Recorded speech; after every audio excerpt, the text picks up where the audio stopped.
এটা বিশেষ করে বেশি ভালো ট্যাংরা মাছটা, এটা খুব ভালো হয়েছে। আর এই হচ্ছে ভিউ এখান থেকে। পিছিয়ে এসেছে ভাই, দেখো গাড়ি পিছিয়ে আসছে।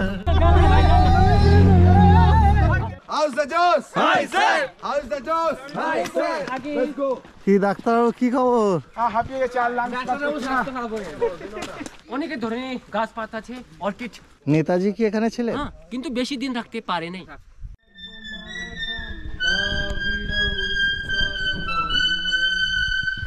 এই সকলের কিরম লাগলো বক্সা ফুড ঘুরে? দারুণ লাগলো, দারুণ লাগলো।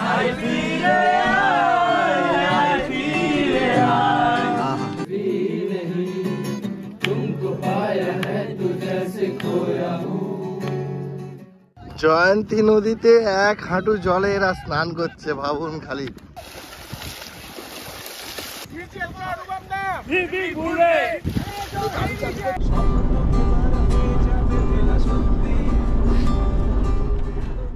এর আগের দুটি পর্বের ভিডিওতে আমরা প্রায় 24 জন মিলে ডুয়ার্স আসি কৌশিক তার প্রথম স্টুডেন্ট গ্রুপ ট্যুরে। ওই দিন দুপুরে ঘুরে দেখে নিই মূর্তি নদী এবং সন্ধ্যায় ছিল দারুণ সুন্দর একটি ব্যান্ড প্রোগ্রাম। এবং তারপরের দিন ঘুরে দেখেছিলাম লাটাগুড়ি থেকে ডুয়ার্সের 7 পয়েন্ট। এবং তৃতীয় দিনে আমরা নাইট স্টে করেছিলাম জলদাপাড়ায় একদম নদীর ধারে জঙ্গলের মাঝের একটি রিসর্টে। এবং বিকেলে করেছিলাম কার সাফারি, যেখানে হাতি থেকে শুরু করে অনেক কিছুর দেখা মিলেছিল। সন্ধ্যায় ছিল লোকসঙ্গীত, বনফায়ার এবং চিকেন বারবিকিউ। তারপরের দিন সকালে আমরা করে নিয়েছিলাম হাতি সাফারি এবং জলদাপাড়ায় ব্রেকফাস্ট সেরে রওনা দিয়েছিলাম জয়ন্তী ও বক্সার উদ্দেশ্যে। বাজে ঘড়ি কাটায় 10টা 15। আমরা খাওয়া দাওয়া সেরে বেরিয়ে পড়লাম একেবারে জয়ন্তীর উদ্দেশ্যে।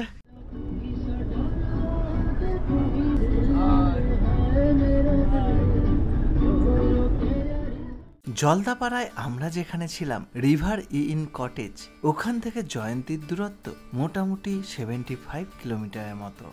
যাওয়ার পথে রাস্তায় পড়েছিল চিলাপাতা ফরেস্ট। মনে করা হয় এটি সব থেকে ঘন এবং সুন্দরতম জঙ্গল ডুয়ার্সের মধ্যে।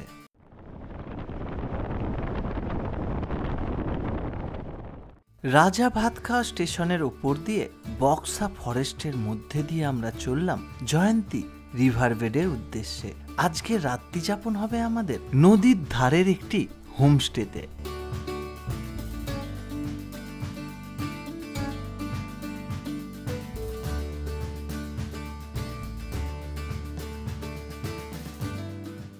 ঘড়ি কাটায় বাজে এখন 2 আর আমরা চলে এসেছি জয়ন্তী। জয়ন্তী নদী, ওইদিকে সেই বড় মহাকাল, ছোট মহাকাল, পাহাড়, দারুণ সুন্দর ভিউ। নদীতে জল আছে অল্প ওইদিকে। রুমে প্রবেশ করে প্রথমে একটু ফ্রেশ হয়ে নিলাম। এই জয়ন্তী রিভারবেডের ধারে যতগুলি প্রপার্টি আছে সবগুলোই কিন্তু হোমস্টে। এখানে কিন্তু আপনি টাকা দিলেও ডিলাক্স বা স্টার ক্যাটাগরির হোটেল পাবেন না। আমরা ছিলাম এখানকার মধ্যে one of the best property Mohanchura হোমস্টেতে।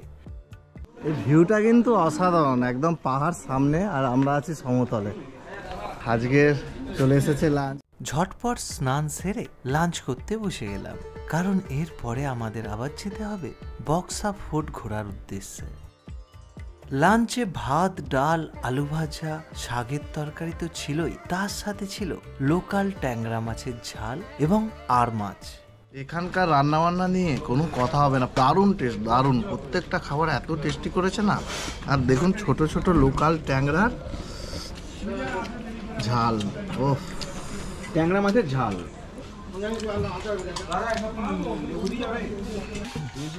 খাওয়া দাওয়া কিরম খাচ্ছ বলো? দারুণ দারুণ দারুণ। কোনটা ভালো হয়েছে? এই মাছটা খাইনি, এই মাছটা দারুণ লাগছে। এই মাছটার নাম ট্যাংরাটা হেভি, ট্যাংরা। তো আমরা তো খাচ্ছিলাম নিচে, এরা আবার ওপরে ভিউ দেখতে দেখতে খাওয়া দাওয়া করছে। দেখুন এই এটার মজাটাই আলাদা, বসে ভিউ দেখছে, নদী দেখছে, পাহাড় দেখছে, খাওয়া দাওয়া করছে। তার সাথে খাওয়া দাওয়া কেমন চলছে? কোনটা ভালো লাগছে? মাছটা তো দারুণ ছিল, এই মাছটা ভালো লাগছে। এটা বিশেষ করে বেশি ভালো ট্যাংরা মাছটা, এটা খুব ভালো হয়েছে। আর এই হচ্ছে ভিউ এখান থেকে। বাজে ঘড়ি কাটায় 3:30 আর বেরিয়ে পড়েছি এখন বক্সা ফোর্ট ঘোরার উদ্দেশ্যে।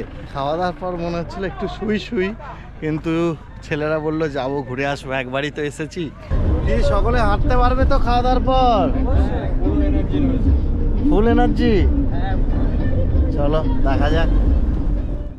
আপনার ডুয়ার্সের গাড়ি আপনাকে নিয়ে যাবে জয়ন্তীর থেকে 10 কিলোমিটার দূরে অবস্থিত বক্সার সান্তালে বাড়ি অব্দি। 20 মিনিট লাগলো জয়ন্তী থেকে সান্তালে বাড়ি অবধি আসতে। এই পর্যন্তই কিন্তু আপনার যে গাড়ি সেটা আসবে, এরপরে কিন্তু আপনার গাড়ি আর যাবে না। এদের পার্সোনাল গভর্নমেন্টের গাড়ি আছে, মানে এখানে ইউনিয়নের, সেই গাড়ি ফিক্সড করে আপনাকে কিন্তু যেতে হবে 0 পয়েন্ট অবধি। চলো ওখানে যাওয়া যাক। গাড়ি 400 মানে 800 একটা গাড়িতে, একটা গাড়ির জন্য কত? 6 জন যাবে। কত টাকা নেবে? 500 টাকা। 500 টাকা যাতায়াত। 7 জন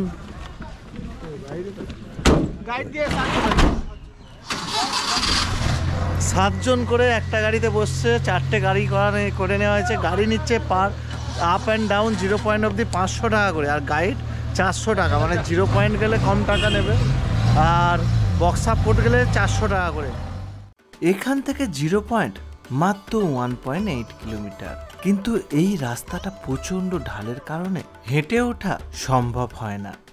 बाइक पर का देखो ना वो ढूंढना हो गाड़ी का। हां लोड पीछे जा তুলতে পারছে না, পিছিয়ে এসেছে ভাই। দেখো গাড়ি পিছিয়ে আসছে। वो हाइट रे গাড়ি আর এমন লোড সামনে গাড়িটাকে ধাক্কা দিয়ে স্টার্ট করলো। কে ধাক্কা দিয়েছে? ब्रेक छोड़ा আমি নামবো না, আমি ঘুমাবো। পড়ি পড়বো।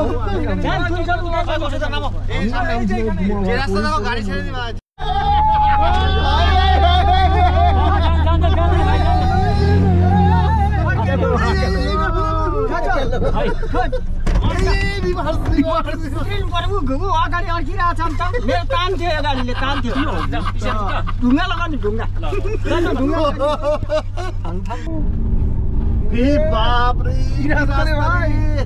বলে হেঁটে যাবো অনেকটা, তো গাড়ি ধ্বংস হয় না। এই যে গাড়িতে এলাম এটা কিন্তু 0 পয়েন্ট, এই পর্যন্তই গাড়ি আসবে, এরপরে কিন্তু আপনাকে হেঁটে যেতে হবে। 0 পয়েন্টে এখানে ভিউ পয়েন্ট আছে একটা, তারপরে বক্সা ফোর্ট আমরা যাবো 2.5 কিলোমিটার, মানে যেতে আসতে 5 কিলোমিটার। আর এখানে হচ্ছে মাশরুম। কি সবাই পুরোটা যাবে তো? ঠিক আছে চলো। কি ডাক্তারবাবু কি খবর? হাঁপিয়ে গেছে আর লাঞ্চ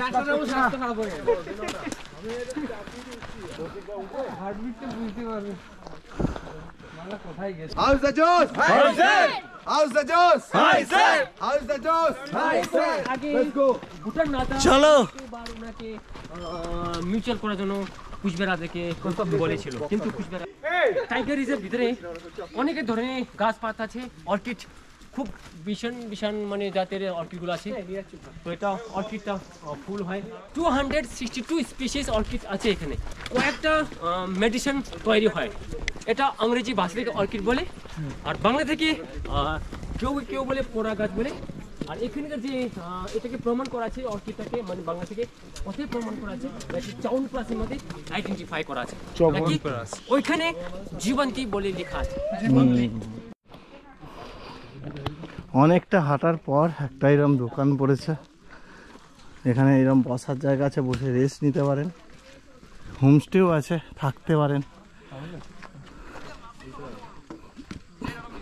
এটাকে বলে মগদালি হিল ওয়াচ টাওয়ার। যে যাচ্ছি আমরা এই নিচে থেকে জেলখানাটা আছে, উপরে একটা ওয়াচ টাওয়ার আছে।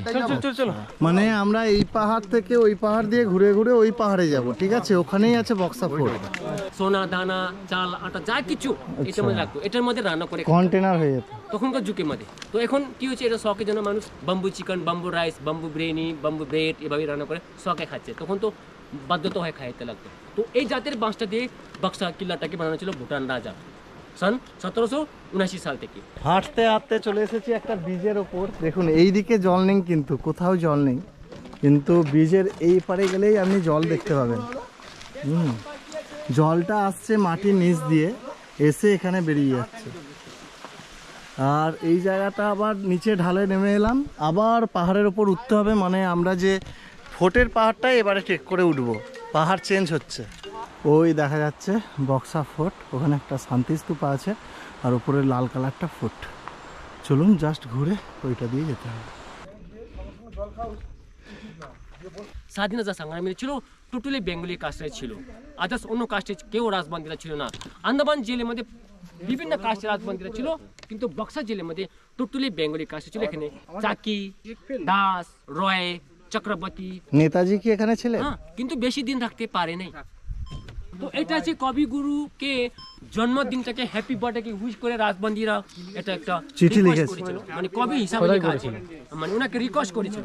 এইটা রবীন্দ্রনাথ ঠাকুর আবার রিপ্লাই দিয়েছিলেন রাজবংশীয়দেরকে, যে চিঠির আদান প্রদান।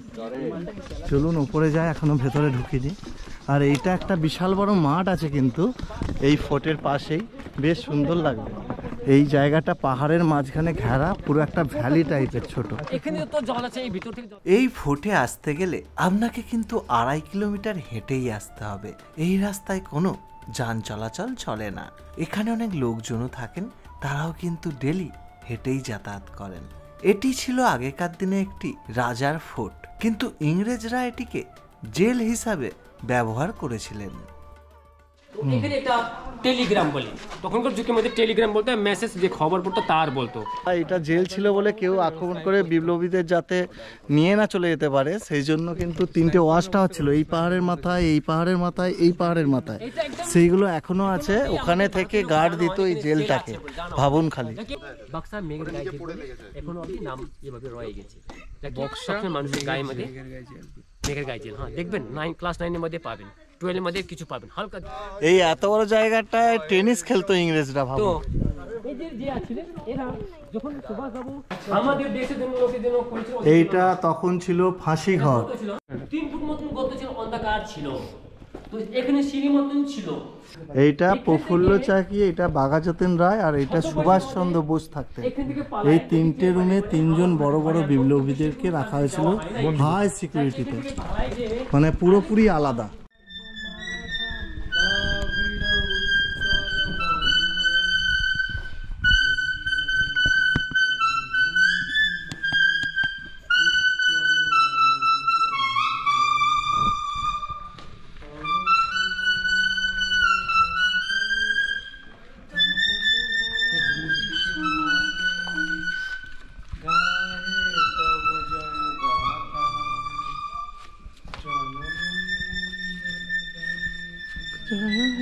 भारत भाग्य विधाता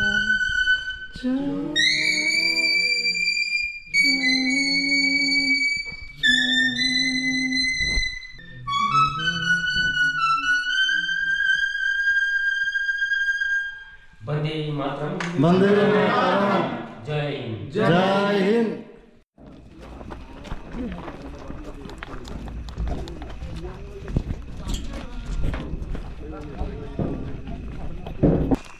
এই সকলের কিরম লাগলো বক্সা ফোর্ট ঘুরে? যদি না যাওয়া হতো অনেক কিছু মিস করতাম, না যাওয়া হলে। তাহলে ভালোই লেগেছে, তাই তো? খুব বড় অ্যাডভেঞ্চার। আরো একটা ব্যাপার, রাতের ফিলিংস। অ্যাকচুয়ালি এখন 5:30 বাজে, তো এখনই সন্ধে হয়ে গেছে। তবে আমাদের কাছে লাইট আছে, অসুবিধার কোনো কারণ নেই। বড় হ্যালোজিন এই যেটা পুরো আলো করে রেখেছে। সকলের কাছে ফোন আছে, অসুবিধা কিছু হবে না। আমরা যে বক্সা ফোর্ট গেছিলাম আর 0 পয়েন্ট, এই সমস্ত জায়গায় যেতে গেলে গাইড তো বাধ্যতামূলক নিতেই হয়। এটা নিয়ে আমার 3বার, তো যতবারই গাইড নিয়েছি সব থেকে বেস্ট গাইড কিন্তু এখনো পর্যন্ত এই দাদা আমাদের সাথে আজকে যে ছিলেন। তো আপনার নাম কি? জেমস ভুটিয়া। জেমস ভুটিয়া। আপনার ফোন নাম্বারটা বলে দেন একটু, যদি কেউ আপনাকে ফোন করে। 9476221845। আচ্ছা আচ্ছা, ফোন করলে আপনি চলে আসবেন, তাকে নিয়ে ঠিক। সান্তালে বাড়ি থেকে আবার আমাদের গাড়ি ধরে রাতের অন্ধকারে জঙ্গলের মধ্যে দিয়ে আমাদের জয়ন্তীর হোমস্টেতে ফিরে এলাম। ফিরে দেখলাম এখানে চলছে বনফায়ার। আমাদের গাড়ি খারাপ হয়ে গেছিল, একটু দেরি হয়েছে আসতে, ওই জন্য আমাদের একটা আলাদা গাড়ি করে এলাম। আর এখানে আসর বসেছে গানের, একটা গিটারিস্ট এসেছে যে প্রথম দিনে গিটার বাজাচ্ছিল।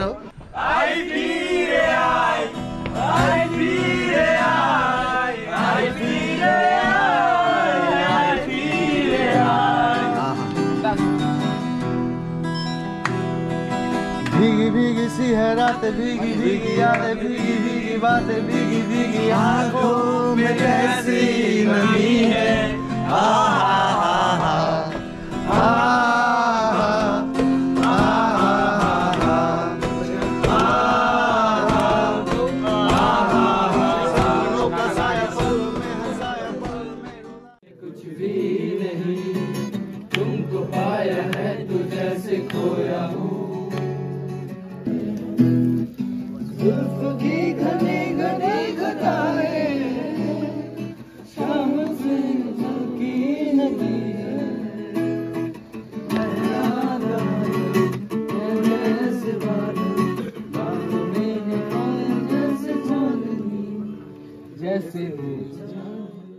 লাস্ট দিনের রাত্রিটা একেবারে নদীর ধারে বসে বনফায়ার, চিকেন বারবিকিউ এবং গান সব কিছু মিলে মিশে একেবারে জমে ক্ষীর হয়ে উঠেছিল।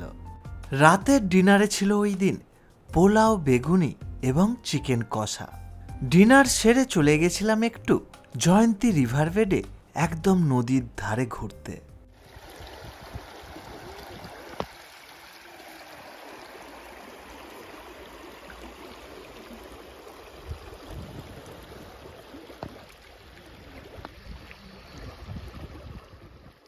গুড মর্নিং ফ্রম জয়ন্তী। সকালে উঠে ওরা গেছিল সাফারিতে, আমাকে ডাকছিল, আমি যাইনি, ঘুম পাচ্ছিল বিশাল। তো জানি এখানে সাফারিতে সেরকম কিছু দেখা যায় না, ভাগ্যের ব্যাপার। জলদাপাড়ায় যেন আমি পাবেন কিছু না কিছু। জয়ন্তী নদীতে 1 হাঁটু জলে এরা স্নান করছে, ভাবুন, খালি এনার্জি ভাবুন সাফারি করে এসে।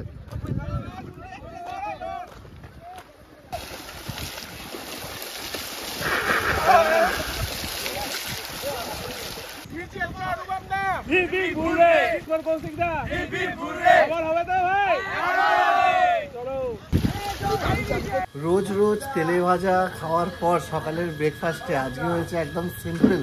লাস্ট দিনে হাতে করা রুটি, তার সাথে ঘুগনি আর ডিম সেদ্ধ। প্রতিদিন লুচি খেয়ে খেয়ে আর ভালো লাগছে না, তাই আজকে রুটিটা সুস্বাদু হবে। আজ আমাদের প্রোগ্রামের শেষ দিন, সবার ঠিক কীরকম লেগেছে, সবাই ব্যাপারটা কীভাবে ফিল করেছে, তো সেটার একটা ছোট্ট ফিডব্যাক অবশ্যই নেব। খুব অসাধারণ ট্রিপ, এমন জায়গায় আমাদের দেখা হয়েছিল, মানে খুবই সুন্দর। এরপর থেকে আমরা যদি কোনোদিন নিয়েটাও আসি, এখানেই আমরা পুরো আসার চেষ্টা করবো। দাদাকে ফোন করে আর ট্যুর কিংডমকে আমরা জিজ্ঞেস করে ওদের সাথে আমরা এখানে আসার চেষ্টা করবো।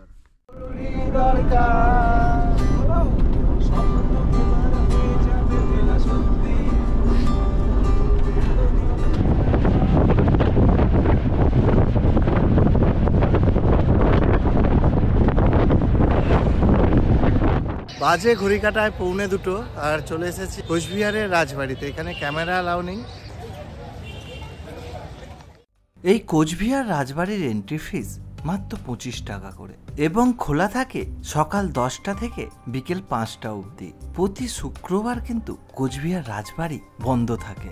1887 সালে কোচবিহারের রাজা নৃপেন্দু নারায়ণ প্রায় 1400 একর জমির ওপর এই রাজবাড়িটি তৈরি করেন। আপনি রাজবাড়ির ভেতরটি ঘুরে দেখতে পারবেন, কিন্তু ভেতরে ফটোগ্রাফি একদম অ্যালাউ নেই। রাজাদের আমলের অনেক জিনিসপত্র আপনি ভেতরে গেলে দেখতে পাবেন। বেজে গেছে 2:20। কোচবিহার রাজবাড়ি ঘোরার পর আমরা চলেছি এখন লাঞ্চ করতে।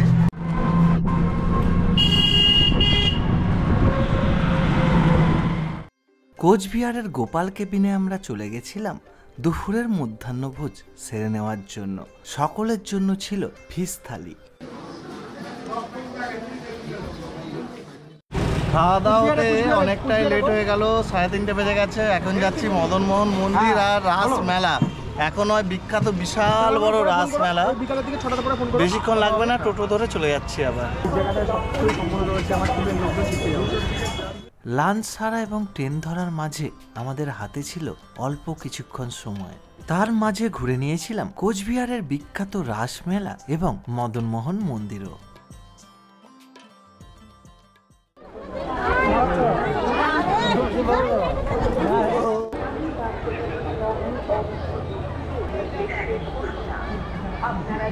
বিশাল ভিড়, বাপ রে বাপ। এই বাজে ঘড়ি কাটায় 4:10 আজকে মঙ্গলবার, রবিবারও না, এই ভিড়। তাহলে সন্ধেবেলা হলে কি হবে? কুচবিহার তো লোক সংখ্যা এত বেশি নয়, মেলা এত লোক করে আসে সব জায়গা থেকে লোক। কুচবিহার তো লোক। এতক্ষণ যে ছিলাম রাস্তায় দোকানগুলো দেখছিলাম, মেন মেলায় কিন্তু এইবার প্রবেশ করলাম, যে মাঠে মেলা হচ্ছে। মানে ভাবুন, পুরো রাস্তা জুড়ে, পুরো মাঠ জুড়ে মেলায় মেলা, দোকানই দোকান। এই মেলাতে বেনারসি পানও পাওয়া যায়। হলুদ পাতা দেখেই বললাম, হলুদ পাতা কিন্তু বেনারসেই হয়। আর ছোট পাতার সাইজ, আর দারুণ খেতে। 30 টাকা করে পানের দাম, দারুণ সুন্দর সাজানো। দেখ মুর্শিদাবাদের সুবিখ্যাত কুচুর নিরামিষ চপ, উৎকৃষ্ট মানের স্বাদে ভরা, টাটকা তাজা, খেতে মজা। এই মেলাতে ডমিনোস থেকে শুরু করে সমস্ত কিছুরই দোকানদানি ছিল। যা বুঝলাম, পুরো মেলাটা ঘুরে দেখতে একদিন লাগবে। আমাদের ওইদিকের মেদিনীপুরে পাঁশকুড়ার চপও এখানে এসেছে, ভাবুন কত দূর থেকে। মেলা ঘোরার পর আমরা চললাম কোচবিহার স্টেশনের উদ্দেশ্যে, কারণ আজ আমাদের বাড়ি ফেরার পালা। সবাই যাওয়ার সময় খুব মন খারাপ, কেঁদে দেবে এমন অবস্থা। शिलीगुड़ी जंक्शन से चलकर धूबरी के रास्ते न्यू बंगाईगांव को जाने वाले प्लेटफॉर्म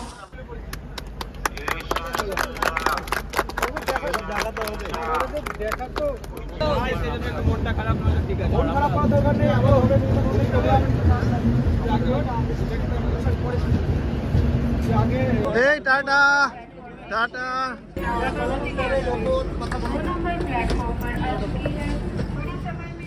কোচবিহার স্টেশন থেকে ওই দিনে আমরা ট্রেনে চেপে রওনা দিলাম বাড়ির উদ্দেশ্যে। আর এইভাবেই আমাদের সম্পূর্ণ হয়েছিল 21 জন স্টুডেন্ট মিলে কৌশিকদার প্রথম স্টুডেন্ট ডুয়ার্স গ্রুপ ট্যুর। আশা করি এই ভিডিওটি আপনাদের ভালো লেগেছে। যদি ভালো লেগে থাকে অবশ্যই একটি লাইক করে দেবেন, আর চ্যানেলে নতুন হলে সাবস্ক্রাইব করতে ভুলবেন না কিন্তু।